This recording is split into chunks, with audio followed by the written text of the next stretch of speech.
Hello and welcome to Credit Versio's Q&A Wednesday live for September 8th. I'm your host, David Michalek. I'm a credit expert with nearly 9 years experience, and during that time I've conducted over 10,000 one-on-one credit consultations, and I'm very much looking forward to helping you understand and improve your credit on our weekly Q&A calls that we do every Wednesday on both Facebook and our YouTube channels at 6 p.m. Eastern Time.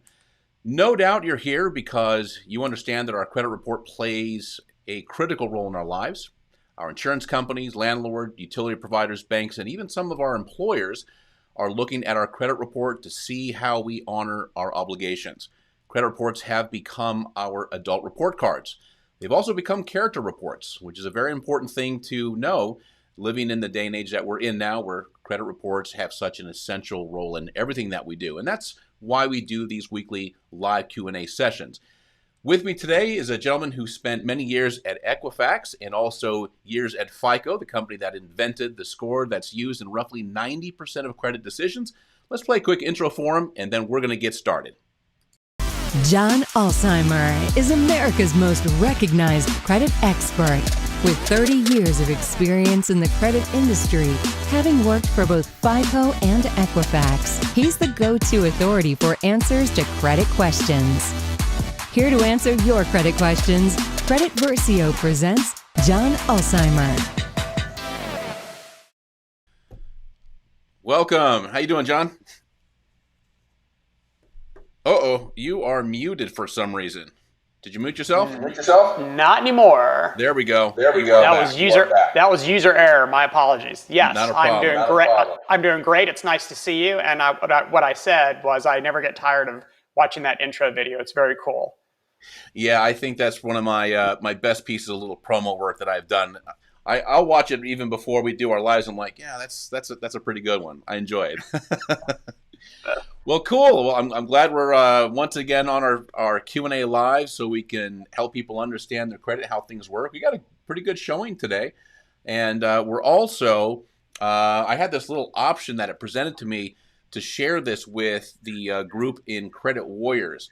And so I hit the button. I'm not sure what it's going to do, but we might have some people from Credit Warriors joining us. We'll keep our fingers crossed and see how that works. That's a new piece of technology that's been introduced, and we'll see how it works. So, all right, very good. Well, for all of those watching, don't be shy. Introduce yourself. Say hi. Let me know where you're from. If this is your first time, please let me know. Happy to have you here.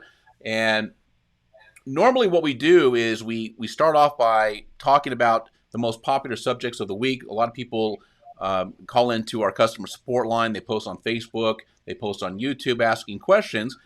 And so we're going to go over a couple of the most popular of the week, and then please answer or ask questions during this live. This is for you. This is we're on your dime. Whatever questions you've got, we're going to be happy to answer them for you. Even if it's off subject, that's what we're here for. All right. So, John, you had a couple of great videos that just came out on YouTube that I was I watched earlier, and one was that you're a big fan of credit cards. I am too. I think we're going to save that for the second one, but that's a subject that I'm always excited to talk about. Hello, Felinda. Welcome to our Facebook Live. Where are you from? Georgia. Oh, she's sort of in your neck of the woods, John.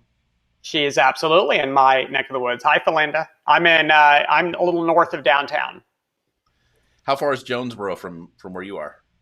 Jonesboro is a little bit of a ways. I definitely wouldn't want to commute from here to Jonesboro every day. But we're to take a phrase from my father, an old Army guy, we're chewing the same dirt.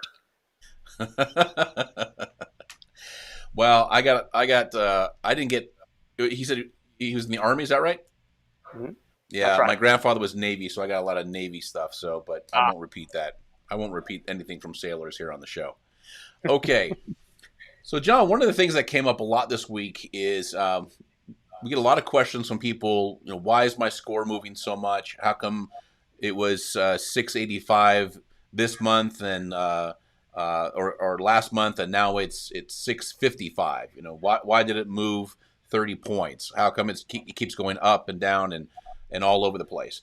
And I thought you might talk a little bit about what score migration is, what's normal, what's not normal, and also maybe talk about how important it is to make sure you're getting your scores from the same source. Yeah, so score migration is a real thing. It's not just some phrase that I made up. Score migration is the organic and natural movement in your score over time.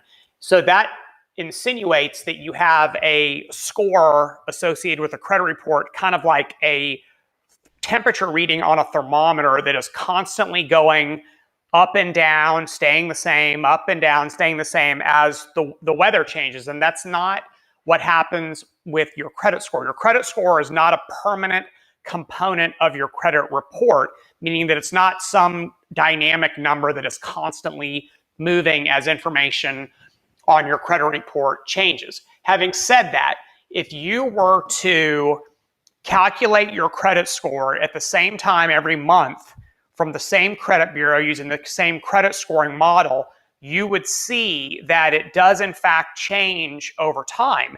So that's referred to as score migration. And so there's healthy score migration, and then there is unhealthy score migration. And someone who is experiencing healthy score migration is going to see their credit scores go up and down in a fairly tight range, meaning it's not going to go from 600 to 700, back down to 600, down to 500, up to, that's very unhealthy score migration.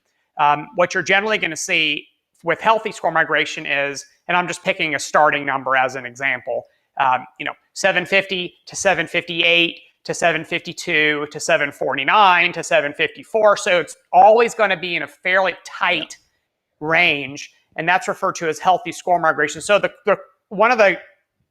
I think this confuses people sometimes because they may think, wait a minute, what? I haven't done anything. Why is my score changing? Yeah. And it underscores the importance of understanding what it actually happens to your credit reports on a monthly basis.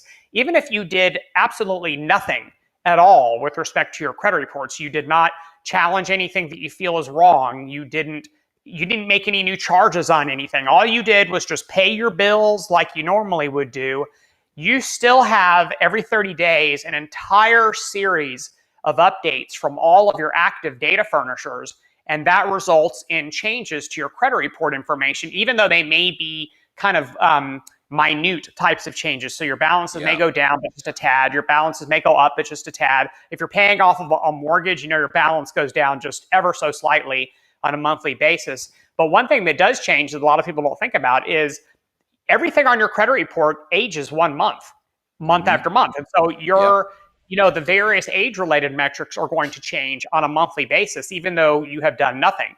An inquiry may become 12 months old, where before it was 11 months old.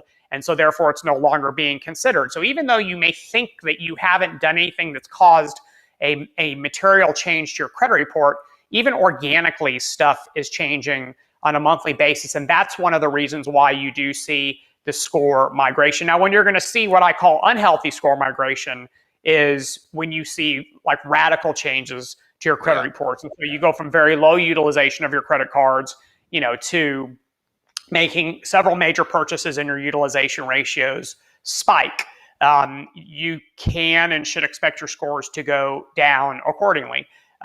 If you argue about getting something that's really, really old off your credit reports, and all of a sudden now your credit reports are considerably younger as a result, then you should expect to see your scores likely go down as a result. And so that's where you will see migration that falls outside of that kind of tight 20 to 25, give or take, point band. But rest assured that it is natural that your scores are changing over time.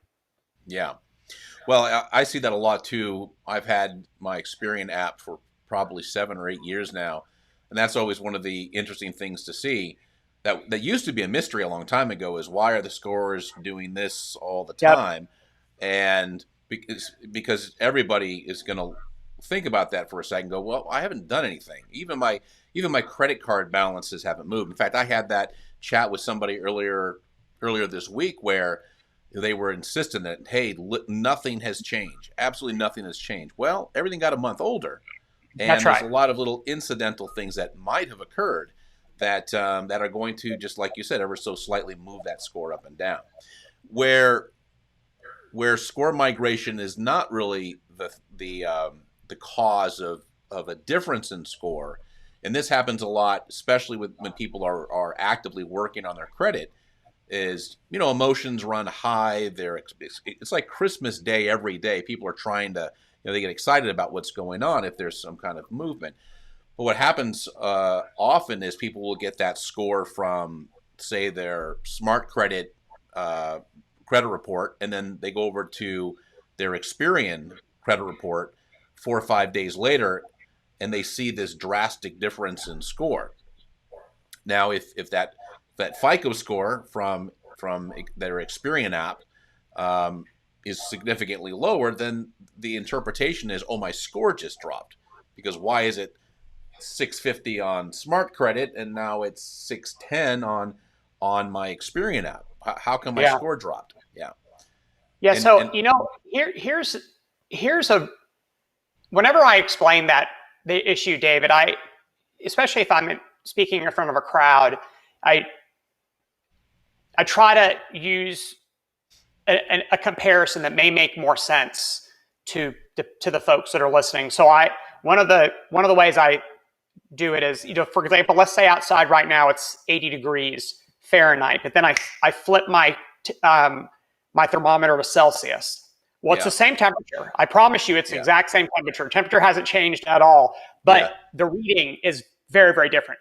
Same thing if I'm driving on the highway and I'm driving 75 miles an hour, and all of a sudden I flip my speedometer to kilometers per hour. Very, very different. I'm going the same speed. Or if I'm lifting, if I'm deadlifting 200 pounds and then I convert that to kilograms, it makes me look like I'm not lifting anything. So it's the exact same thing, but you're looking at it from a very different lens. And so it appears that it's different when in reality, it's not really different. I've never heard you say that, John. I've known you for about 6 or 7 years now. That is brilliant. I love it. I'm going to steal it. I'm going to steal that one because that makes so much sense. That makes a lot of sense. It's exactly right. But you're right. I mean, and that's of course when you're comparing apples to apples, right? I mean, you're looking at an Experian credit report on the same day, at the same exact time, but you're just applying a FICO score versus, say, a Vantage score credit score, and they're not going to be the same. They're different models. But it's the same data. It's just looking through the same thing through a different lens. Right. Yeah. That's a great example. I can't wait to share that one. All right. Very cool. So we got some people here. Monswell, hey, great. Thanks for being a regular. You're here every week. Brian, welcome. Good to see you. Asmir, I think I put you up there earlier. Okay. Manswell, David, my score jumped, but there were no deletions. How could that have happened? Wow. We were just talking about that. So he needs to rewind this after we finish and watch like the first 14 minutes of the video. So Manswell, you just identified a source of argument that I have with my father, who still doesn't understand what I do for a living, mind you. He thinks if you don't have a badge and call yourself a manager, that you don't really have a job. So he comes from the era, and he's in his mid 80s, and so that truly is a different era than me. He comes from the era that if you pay your bills on time, you have perfect credit.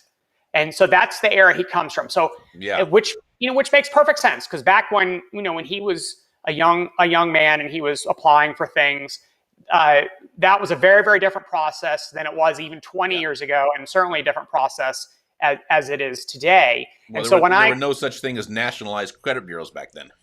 Well, back in his day, it took several months to get approved for a mortgage, and his first interest rate for a mortgage loan when he was stationed at Fort Benning, Georgia, his interest rate on his mortgage loan was 19%.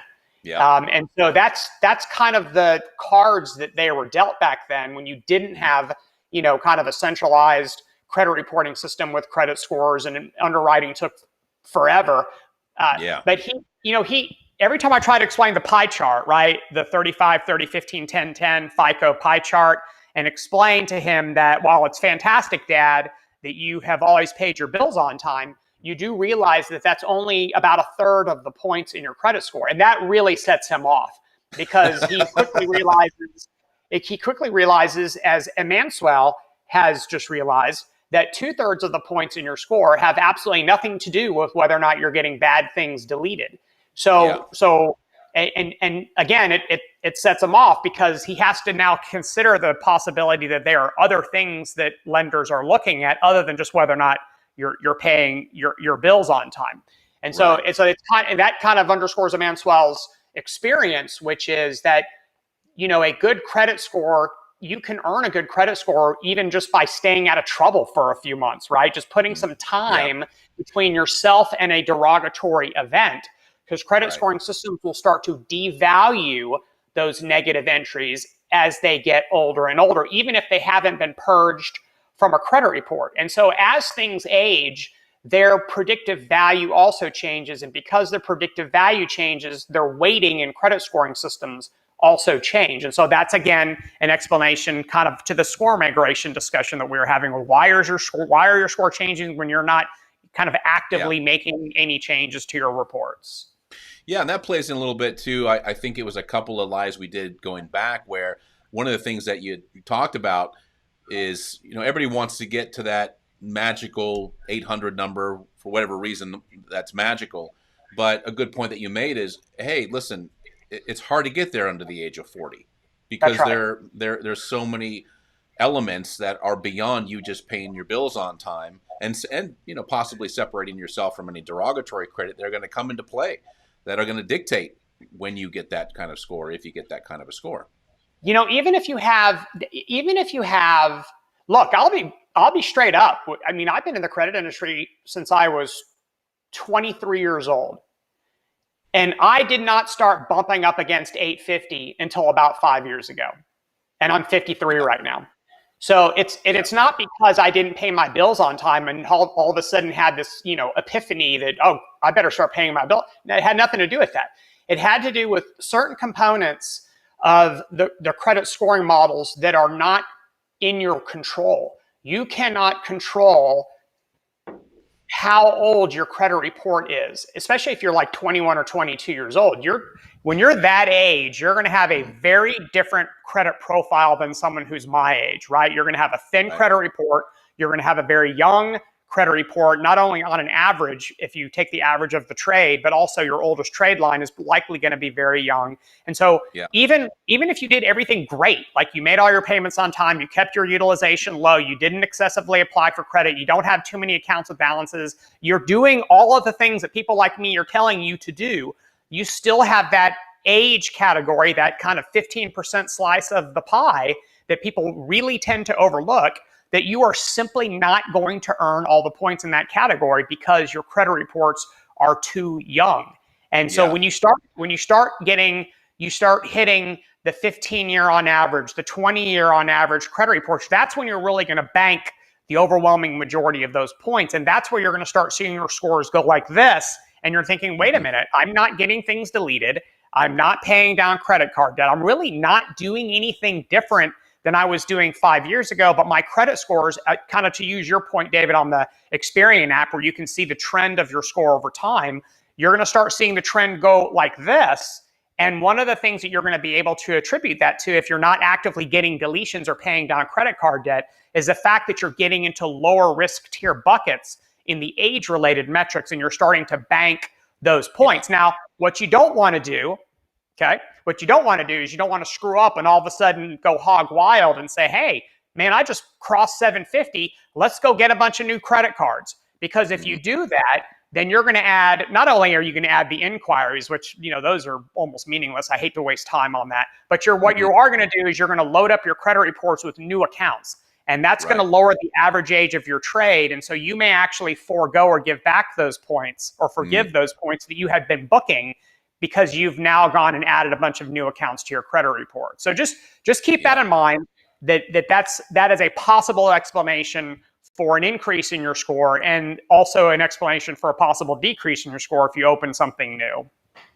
Well, also a component of that too, John, is when we're talking about young credit reports and being young, and that it can take, like you just said, that it took about up until recently before you hit that 850. Well, there's another aspect of this that some people also have to consider. People like myself who had great credit for many years, then had a moment in time where everything just kind of went to pot. And I'm 51 years old, and I had to start the whole credit thing from scratch about 8 years ago. So all the houses I bought, all the cars that I paid, all that stuff that just aged off, and I went kind of credit invisible for many years until I could get myself sorted out financially with when we had the whole Great Recession, and then started essentially from scratch because all the old stuff was dead. It had dropped off at that 10-year mark. Things that were paid off.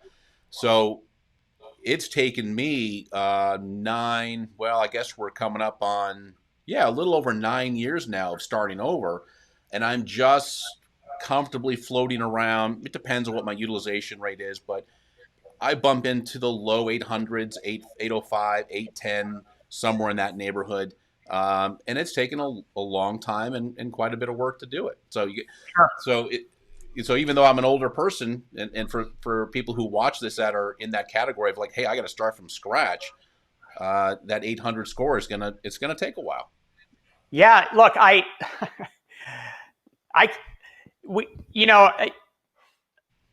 wish there was some sort of way to package that kind of tipping point in your life where you start realizing that you have to start taking certain things seriously, right? I mean, sure. I was a junior in college before I figured, boy, I better start studying. But we all reach that tipping point at different points of our life, and that's one of them. I can't imagine. I can't tell you how many people I talk to, either through email or through these live presentations that we used to do before COVID, and I hear things like, man, I really wish I would have started listening to someone like you 20 years ago. Those are the types of things you hear a lot. But, in all fairness, and if you ever look at kind of a sociology type of study of the people who file bankruptcy, the last time I looked, it was like around 1.5 million to 2 million people file bankruptcy every year. I don't know if that's gone up or down because of COVID. But if you look at, I think the knee-jerk reaction when you talk about people filing bankruptcies, deadbeat, dirtbag, lazy, but negative. If you look at the demographics of people who file bankruptcy, what you're going to learn is that more people file bankruptcy for reasons other than irresponsibility than file because of irresponsibility. Now, obviously, some people have to file because they went nuts with credit cards and they're never going to get out of debt, and so, but you see a ton of other things like failed business venture, horrible divorce, loss of job, medical expenses wiped out your state. You see reasons that are something other than you're irresponsible. And so I think that we all have that different point in our life where we actually reach that tipping point where we finally realize, man, I got to start taking this stuff seriously because I'm sick and tired of paying, 14% for a car loan and 7% for a mortgage that I barely got approved for. And I can only qualify for $2,000 credit limits on credit cards that are not American Express cards because they don't have a product for someone like me. So I always commend. I always try to look at the upside of the plus for people who get started late, because I'm just glad that they finally reached that point and didn't just kind of continue down that path of having a lousy credit score and paying way too much for things that they're going to have to finance relative to how much people like you now with your 800s are going to be paying, which is considerably less. Yeah. Speaking of which, we got a comment from Chris that I think ties into this. Brian, thank you for your post. It's a little too robust for me to post that on the screen. It's just going to take up the whole screen. So if you could just maybe make a more concise, shorter question that John and I can answer for you, I promise we'll get that posted up next. But I did read it, and I would like to answer that. Okay, so let's get Chris up here. Hello, I'm 41 years old, and sadly now is when I am taking care of my credit. And I just set my first round. I'm scared that nothing changed because for years I never did anything. Okay. Well, looks like you were gearing up to say something, John. Yeah, no. I didn't know if you wanted to jump on that first. So again, Chris, I commend you for doing it, because you're not doing it when you're 51, right? Or you're not doing it when you're 55. You're doing it now when you're 41. Trust me, brother, I wish I was 41 right now. So the good news is that you have the law on your side, and the law dictates that even if you did nothing, even if you didn't send letters, even if you didn't try to get things removed from your credit report, that there will come a day where that stuff will be removed as a matter of law, because they've run their legally allowed time frame. They've now become what the credit bureaus refer to as obsolescent. So the period of obsolescence has now expired, and all those things have been removed. The fact that you're accelerating it is fantastic, and so you're not going to have to wait a full 7 years, I don't think, anyways, depending on how successful you are with your credit rebuilding strategies. So it's never too late to start, and the good thing about it is, Chris, you're about halfway through what I understand is the average life expectancy of a healthy man like me. And so you have another 40 some odd years of having good credit in front of you, and which means you're going to be getting killer interest rates on loans, and banks are going to be throwing money at you. And you're actually not going to have to wait until all that stuff is gone, because your scores are going to improve as that stuff it ages and is removed. And so it's not as if you're going to have to wait until the Band-Aid is fully ripped off before you're going to be able to enjoy some of those really good terms. Yeah, Chris, too, if you haven't already, make sure you go into, I see you're posting from YouTube.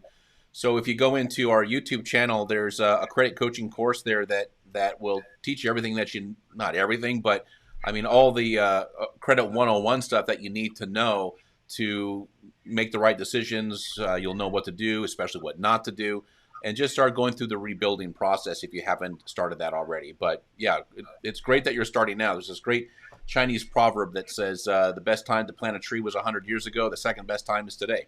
So don't feel bad. Okay, Brian. Awesome. I see you got it down to a more readable format here. If consumer affairs is managing my disputes, does this mean a live person is going through them each and every time versus other methods? Well, fortunately, Brian, we got a guy here that used to work in dispute resolution over at Equifax. So, John, maybe you can comment on that. I don't know, Brian, what you mean by consumer affairs. Yeah, so I do. Do you? Okay, great. Yeah, so all the credit reporting agencies, at least it's my understanding, all the credit reporting agencies have a group of people, and they're called things like, Office of Consumer Affairs, VIP disputes, presidential disputes, things like that. So in other words, it's they have the dispute has made its way to a different level of attention, and I'll give you some examples of how that could occur. If a state senator has an issue with his credit report or her credit report, they're not filing disputes on the website. If a famous athlete wants to file disputes, they're not filing disputes on a website. If you are represented by counsel, meaning you have a lawyer and your lawyer is submitting disputes on your behalf, or is otherwise communicating with the Bureau as your legal representative, that's not going through the normal dispute resolution process. And so yes, there is this thing called the Office of Consumer Affairs. I don't know that it's called that across all the credit reporting agencies, but it's essentially the same thing. It's a different level of attention. And interestingly, those are the folks also who, when the credit reporting agencies get sued, they're the ones who generally act as their corporate representatives for depositions. And so, if Susan Jones is processing your dispute with one of the credit reporting agencies, and you end up suing them, and that credit reporting agency has to put someone up and sit for a deposition, then it may very well be the same Susan Jones who's processing your disputes. And so they will have a different level of intimacy with your dispute than if you were just, one of the several million people a year who just go to a website or just write a letter and send it in the mail. Interesting. So that's great information. How does apart from that, how does somebody's account get escalated to consumer affairs? Or is Brian maybe a celebrity that we haven't heard of yet? Yeah, I don't know. I don't know how he did it. Normally there has to be a reason. It doesn't just make its way there because you wrote your letter in all caps or you used a lot of bad words. There has to be normally, I mean, I can't speak for the credit bureaus. I don't work for any of them. But normally there is an explanation as to why it's being handled through that level of staffing versus your garden variety dispute resolution process. Got it. All right. So Brian says no, he just had a big mouth. Okay. Well, something obviously happened. Congrats. Okay. Yeah, the squeaky wheel. Good for you, Brian. Yeah, hopefully well you're getting stuff corrected. Yeah. Okay, Deanne Hale. I paid off my stuff and my credit tanked. I'm told to get a card or two, but that seems hard with my score. What do I do? Okay. Well, paying stuff off and your credit score going down doesn't make a lot of sense, and so it'd be interesting if you could add some context as to unless I missed something in the. I'm going to make the assumption that she might be referring to maybe past derogatory accounts like collections. So, Deanne, if that's the case, just let us know, because there's a big difference between maybe paying off a collection and paying off, say, your auto loan. I mean, those are two entirely different things. What does tanked mean? Does that mean it went from 800 to 5? What, I don't know. I don't want to put words in your mouth or assume the meaning of your word. When I hear the word tanked, it means something very severe to me. So I'd be, maybe Deanne repost with some more context. I'd love to hear the story, because paying things off and tanking credit scores the two don't necessarily go together. Yeah, exactly. Judy, I think you were late last time. Almost missed us live. Glad you're here with us. Okay. Excellent. So while we hear maybe a little more detail from Deanne, we get another post. So John, you did a great video that was on YouTube recently that I thought was very, very informative as to why you are a fan of credit cards. Why you're a fan of credit cards and why some consumer protection advocates are not big fan of credit cards. Maybe you might want to cover that for a second. Oh, here we go. Hold on. We'll put a comma there. So note my house, my car, and all my cards. It's around 600. Yeah. So again, what was it prior to you paying off your home and your car and so basically you went from having debt to now being entirely debt free, and your score was something and now it's 600.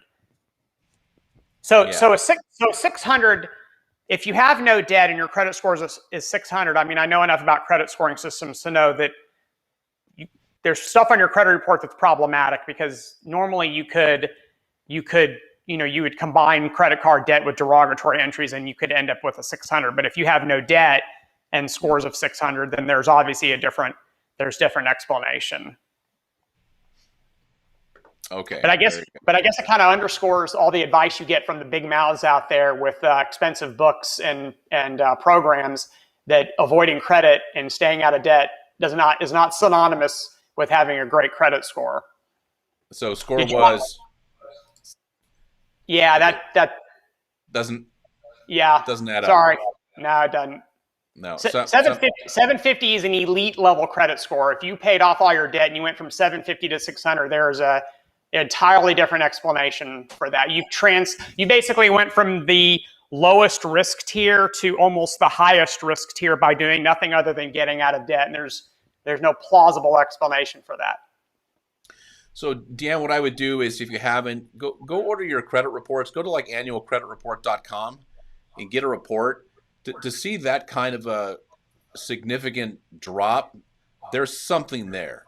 There could be, maybe there's a medical collection. I mean, John, that sounds like that kind of a 150 drop. I'm just going to make the assumption, Deanne, that you're getting the score from the same source, that you're not. But even if you were going from a FICO score to a Vantage score, that's still an inexplicable drop. That's not going to happen just by chance. There's something. No. So let's snuff out this. I see some posts about Vantage Score. Let's snuff out this Vantage Score. This is not an issue of FICO versus Vantage Score. It transcends good and bad, which is the problem. So obviously 750 is an elite score. 600 is below the national average by over 100 points. So this isn't an issue of, well, my Apple is different from your Apple, and so that's why they're so different. This is an issue of, there's an explanation for this, and it's not, I was looking at a Vantage score versus a FICO score. So there's always an explanation to this. It's been my experience that there's always a plausible explanation for something like this. Yeah. All right. We had a question in here. Jen, do you recommend disputing collections or paying them? So Jen, the position that you'll hear us always take is that if you owe the money, pay it. Now, let's qualify that a little bit. One of the things you want to do when a debt is claimed to be owned by a collection company is make sure they got a legal right to collect it. That's one of the reasons why the Fair Debt Collection Practices Act exists, so you can make sure that that they're the ones that owe the debt. Having said that, nothing wrong with seeing if you can settle that debt for pennies on the dollar. Disputed if it doesn't look right, if the balance is wrong, if you don't know, if it's not yours, that's when you want to dispute something like that. If you want to verify that they have a legal right, that's another reason to dispute it. But if it's yours, it's yours, everything looks right, then see if you can settle it for pennies on the dollar. Okay. Belinda, if someone else buys your old debt, should I dispute it? There doesn't mean that it's not your debt, though.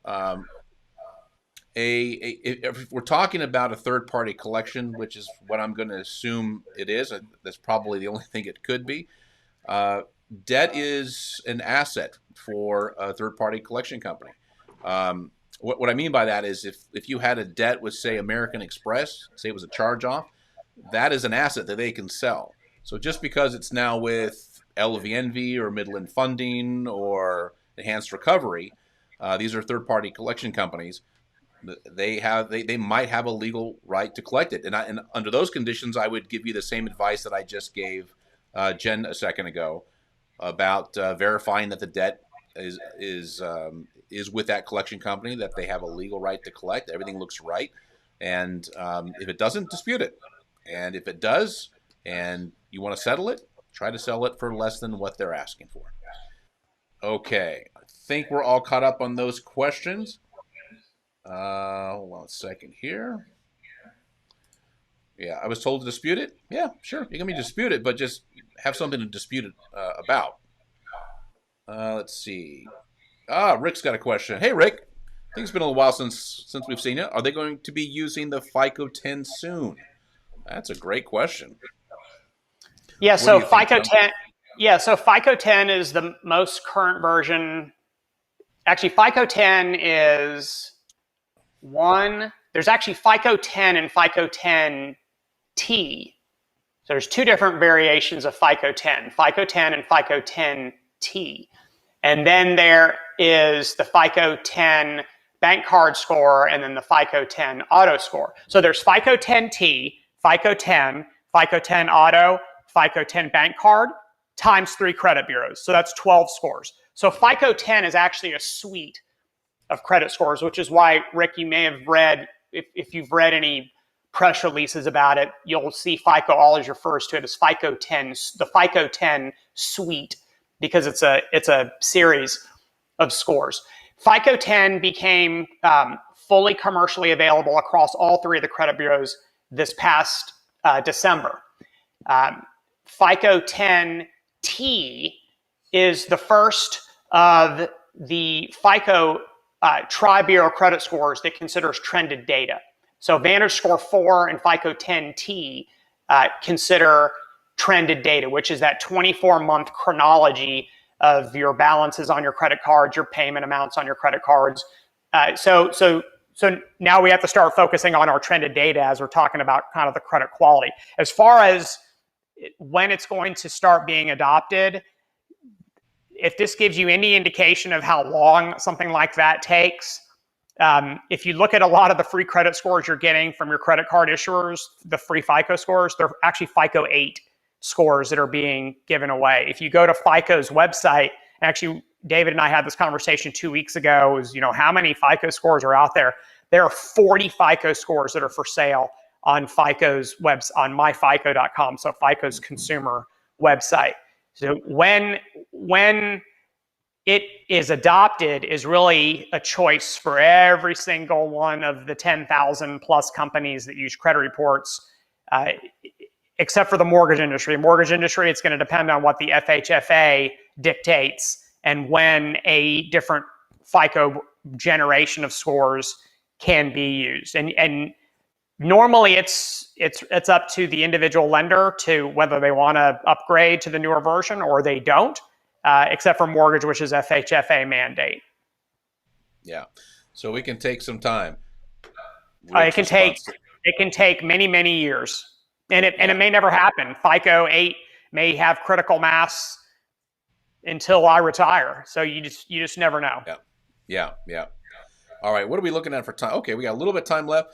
But John, if you want to maybe talk about why you like credit cards. Yeah, the reason. And then we can finish with that. This isn't a contrarian position. I'm not saying I like credit cards just to be argumentative. They are roundly vilified, right? They're vilified by consumer advocates. They're vilified by, you name it. I might be the only one who is so overt about his passion for credit cards. So first off, it's portable capacity, right? I have credit cards that are worth it's a $20,000, or more. I can buy up to $20,000 worth of stuff with this thing. So it's the portable capacity, number one, that I love about it. Number two, if someone steals it and uses it, guess what my liability is? Not one penny. The Fair Credit Billing Act caps it at $50, and all four of the credit card networks have zero fraud liability policies. So everyone talking about, credit card fraud. You've never had to pay a dime. Stop bitching, because you have no liability. So number one, portable capacity, zero fraud liability. So that's two. Number three, credit building. You can build credit with it without spending a dime on it, right? You don't have to, just because you open a credit card doesn't mean you have to use it. So you can build credit by not taking on one penny of debt, or alternatively, you can use it for things you're going to have to buy anyways, like putting gas in your car, paying for your dry cleaning, auto billing your Netflix, and then just paying it off in full at the end of every month. And the final thing that I like about it is it's other than that and the home equity line of credit, it's the only extension of credit where interest is optional. Okay? Interest is not optional on your mortgage. Interest is not optional on your student loans. Interest is not optional on your auto loan unless you got a 0% APR from the captive auto lender, and we know that that's not universally available on all makes and models. So you're probably paying interest on your auto loan. You're paying interest on your personal loans. The only thing that you have right now, other than a home equity line of credit where you can choose to never use it, and then you're still paying an annual fee even if you're not using it, because HELOCs generally charge an annual fee, is a credit card. Interest is entirely optional. People often, John, how do you pick your credit card? If I'm doing an interview, John, isn't it important that you find out what the interest rate is on a card before you apply for it? And I'm like, why? Why would you care about what the interest rate is? If you care about what the interest rate is, then you're basically throwing in the towel and saying, you know what, I'm going to carry a balance on it. So I'm just going to try to do it as cheap as I possibly can. You're actually going into the battle already with several points scored against you. So you probably shouldn't even get a credit card in that. You should just go get a debit card or a prepaid card, because you're going to pay enormous amounts of interest. But if you get a credit card and use it and pay it off in full every month, then the interest rate's irrelevant, because you're never going to pay interest. And there's tons of no fee credit cards. And so I like them because they have all these great attributes that either don't exist with other extensions of credit or are entirely under our control as the user. So, but I get it. I get the downside is that if you're, you can get into an enormous amount of debt that can become extremely expensive, and it can take forever to get out of it, or you never get out of it. You have to file bankruptcy or get out of it some other way by consolidating or whatnot. But again, that's a choice, right? No one comes up to you behind you and says, hey, David, here's a gun to your head. Where are you? You're one. I keep getting it wrong. There it is. David, use that credit card. Charge $50,000 of debt immediately. That doesn't happen. Yeah. That doesn't happen. It's a choice to use them. And so that's the reason why I like them so much. Because I don't understand why people hate them so much is probably one of the reasons also. I never ever get a good explanation as to why people hate them, except for, well, geez, they're so expensive. They're expensive by choice, not by, you're not forced to get into all that debt. Yeah, it does take some discipline. And, one of the things that you didn't mention that isn't always an option with cards, but one of the things I like about my Discover card, and also I got a Capital One Venture card, is they pay you to use them. Like my Discover card is paid off every single month, depending on what I'm buying, 3 to 5% cash back. I mean, if you're going to, the right way to use a credit card, and I realize that not a lot of people do this, but they should, is to use it as cash. You use it as cash. You pay it off every month, and then, things become a little bit cheaper. You get those rewards. At least that's one of the things that when you have, cards that are maybe a little bit harder to get, they're not going to be your entry-level cards, unless, John, you know something that I don't.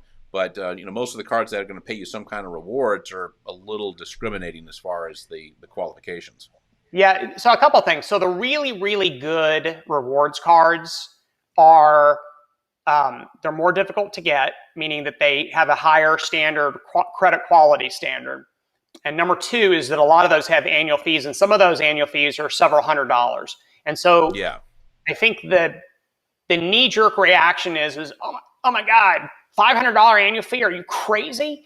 But if you sit down and actually, okay, $500, that's my cost. What are you getting? What are the benefits you're getting for that $500? And weigh them against each other. And you may actually find out that what you're getting for your annual fee is well in excess of what you would pay for the things if you were to buy them all independently at retail. Let me give you an example. So I have back when we used to travel places, before COVID, I live in Atlanta, and so I'm always flying out of the Atlanta airport, and it's a Delta hub. And so I fly Delta a lot because it's a Delta hub. And so I have one of my American Express cards is a co-branded card with Delta. It's got a $450 annual fee. Well, people immediately think you're an idiot, John. Fine. I get access to the Sky Club. That by itself is $300 or $400, which means I get to drink for free. I get free Wi-Fi. I get free food, and I have a comfortable place to sit while I'm waiting X number of hours for my flight. That alone is worth the price of admission for me. So that's number one. Number two, I get a companion ticket, and that's any level. So I can buy a ticket from here to Hawaii and get a companion ticket at no additional cost. That's well in excess of the annual fee by itself as well. And that's on top of the Sky Club stuff. The other perks you get, you get to check bags for free if you want to, upgrades. So those are the other things that are kind of harder to quantify, but they do have some value, right? Yeah. You don't have to pay to check your bag. what is it, $50 to check it? I don't know, but I'm not paying that because I have the card. So to me, the annual fee, which when I see it on my statement, I'm like, oh God, that's a lot. But then throughout the year, when I'm seeing what I'm actually getting for it, I'm like, yeah, man, this is way cheaper than if I were to buy all these things at retail. So I guess my point is that I would never, ever discount any credit card just because of the annual fee, as long as you have an understanding of what you're getting in return for that fee and it's in excess of the cost you're paying. Yeah. Excellent. Robert's got a comment here. Thank you so much for this amazing software. You're welcome, Robert. You're welcome. I had nothing to do with it. Let me see. What are we looking at here? Okay, so let's do one last question here. We got from Chris. I have only 2 credit cards with $1,000. Should I keep getting more credit cards or try to increase the line? What's best? What do you think about that, John? Yeah, so assuming that your strategy is to improve your credit scores, let me think about that for a minute. So you're going to be able to increase your aggregate amount of credit limits faster by opening new cards, because the likelihood of any of your card issuers really giving you a massive credit line increase is not very high. I actually did a video on that earlier this week. What should you expect when you ask for a credit limit increase? So they're not going to double and triple your credit limits, but you may be able to open a new card that's got a $1,000 or $2,000 limit, and boom, you've effectively done the same thing. The downside with that, Chris, is you're applying for new credit when you do that, which means new inquiries and newly opened accounts hitting your credit reports. That's going to reduce your average age of your credit account. So I guess my point is that there's a balance to what you're doing, right? There's some pros to what you were suggesting. There's cons to both of the options. And so your choice is your choice. I just, my job is to give you all of the information so you can make the most empowered choice and the smartest choice for you. But both of those options have downsides and both of those options have upside. Okay. John, thank you so much. We are coming to about a little over 50 minutes, which is about the time that we go on these lives. So if I didn't answer your question, and for those who watch this on a replay, feel free to post. I go through this constantly and I answer people's questions, so don't feel you missed out if you missed it live. John will be back with us again in 2 weeks from now. I go live every Wednesday. John, thanks again for participating in the live. Got some great answers, and people asked some great questions today. So thank you so much, everybody. You know what? Before you hop off, I would love it if Deanne would send you, not me, you, if you have the ability to do that or if you care. I would love for Deanne to send you her report that had the 750 and then the report that now has the 600. Because then I think there may be an easy explanation and an easy answer to this, rather than just kind of letting her float in the wind without, giving her a firm resolution. That question may be very easy to answer, but you've got to see the reports in order to be able to answer that question. Otherwise, we're like, well, it could be this, it could be that, and it may not be any of the things that we're talking about. Yeah. So Deanna, if you're still watching, definitely send it over to me. You can send it at support@creditversio.com. And just reference the live, and I'll take a look at it. I mean, I promise this is something I'm going to be able to define for you in a couple of minutes. I've spent the last over 9 years doing exactly this, is figuring out why people's scores move around so much. And usually the answer is very, very easy to come to when you're looking at a credit report. Yep. Okay. All right. That's it for us today. John, thank you so much. Everybody, thank you so much for joining us, and we'll see you on the next live next week. Thank you. Thank you. Bye, y'all.